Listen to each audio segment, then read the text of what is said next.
Welcome back to Tiny Grimes Games, and I'm here with another Star Wars Destiny video. And today I'd like to take a closer look at Darth Vader. Darth Vader is probably my favorite character in the Star Wars universe. I've always been fascinated in him since I was a little boy. I've dressed up in Halloween and scared the heck out of children with my Darth Vader costume. I really like this character, and when I first saw him, I must admit, I was pretty disappointed. 16 for one die, 21 for elite? Wow, that is incredibly expensive. You don't get much else with him. His dice are good, but they're not blow me away good for this kind of money. And when I looked at his ability, after you activate this character, you may force an opponent to choose and discard a card from their hand. This was my initial reaction. Well, that's pretty good, right? It's nice to limit your opponent's hand size, but the fact that they get to draw up every single turn makes this hand destruction less valuable than it is in almost any game I've ever played. And so my first reaction to Vader was, ability's pretty good, cost way too much. I don't think this character is going to be all that usable. Boy, was I wrong. The more that I've played, the more that I've realized Vader fits into two really great roles. Role number one is endgame control character. He goes over the top of every other character. And what I mean by this is any deck that wants to run some sort of late game stall approach is going to struggle when it meets Vader. Because Vader says, oh, you want to go late game? I'll go late game with you. And my late game is you will get decked eventually.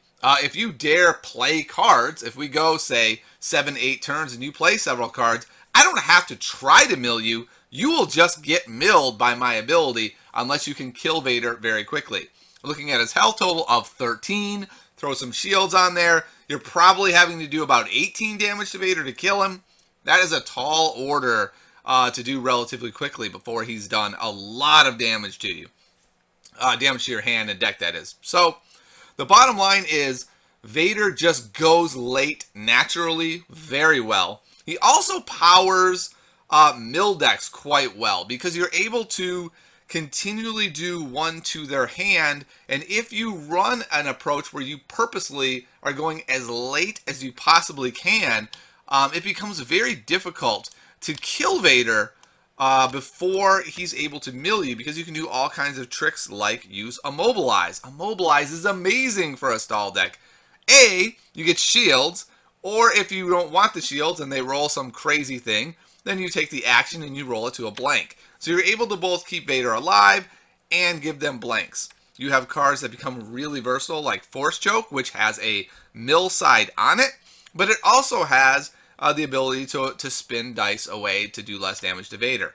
And Mind Probe has a 2 discard, which is incredibly powerful.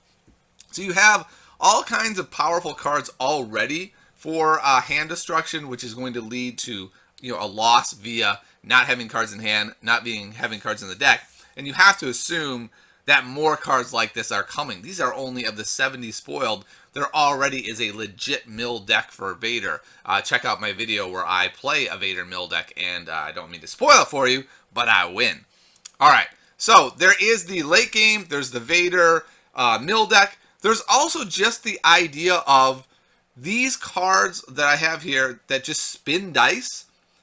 I generally don't like those cards that much. So it's like, okay, I'm going to pay 1 to spin your die, then you're going to discard a card and re-roll all the cards, all your dice anyway. What's the point then of something like Use the Force? It's good offensively, but it's just not that great defensively usually. Well, pairing it with a card like Vader makes it substantially better, because if you think about how an opponent's turn works, it probably goes something like this. They play an upgrade. Okay, you activate Vader. That's a card from hand. 2 gone. They have 3 left.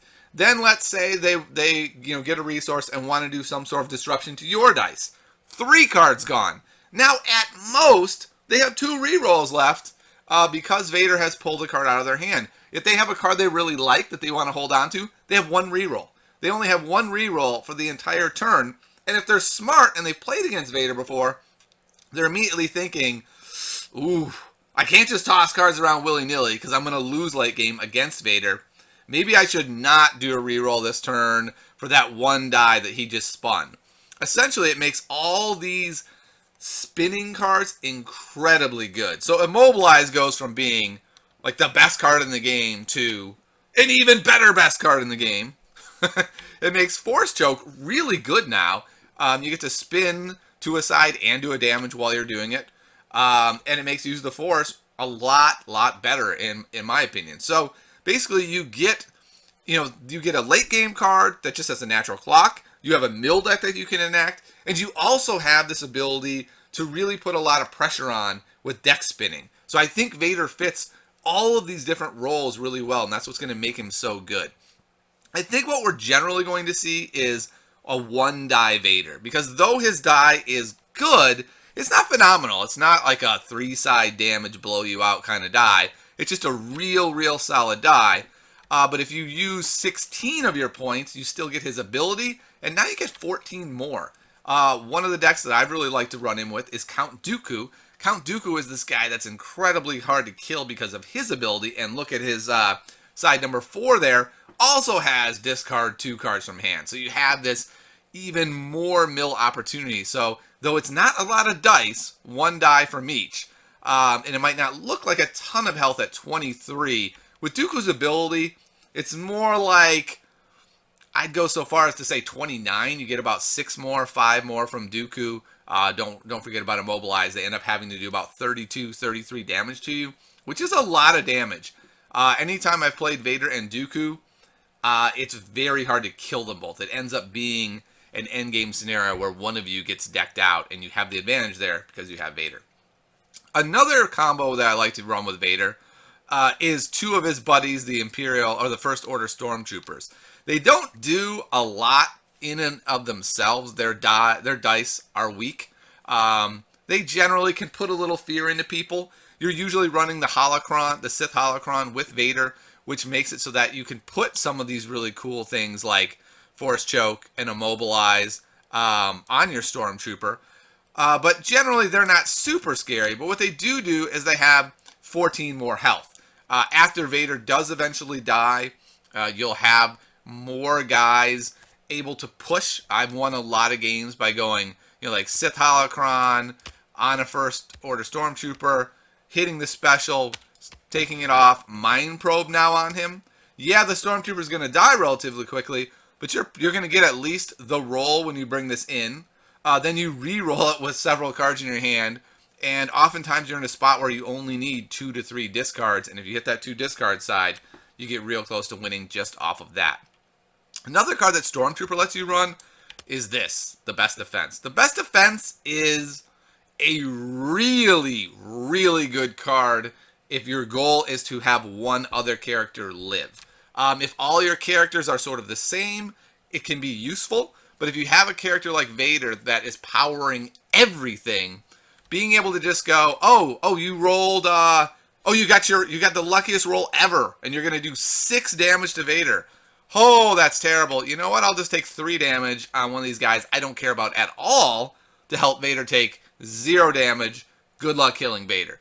I've actually found that this setup is the best for keeping Vader alive. And we'll see after more cards are spoiled, maybe even more sets down the line. There's going to be so many different ways to keep Vader alive. I have to assume there's going to be guys with Guardian that you can use to keep Vader alive. And there's going to be lots of interesting possibilities. But the bottom line is with this deck and with Vader, this is, when you play Vader, it's Vader's deck. All right? You're putting 16 into 1 die. Keep Vader alive. I will generally play Immobilize. I'll play all the disruption that I can. Anything basically that removes dice. Flank is also amazing. Even if I have 2 guys, I'll run Flank anyway. Just at least 1 copy of it to have more mitigation for Vader. But the bottom line is, Vader is a beast. There's a reason this dude is legendary.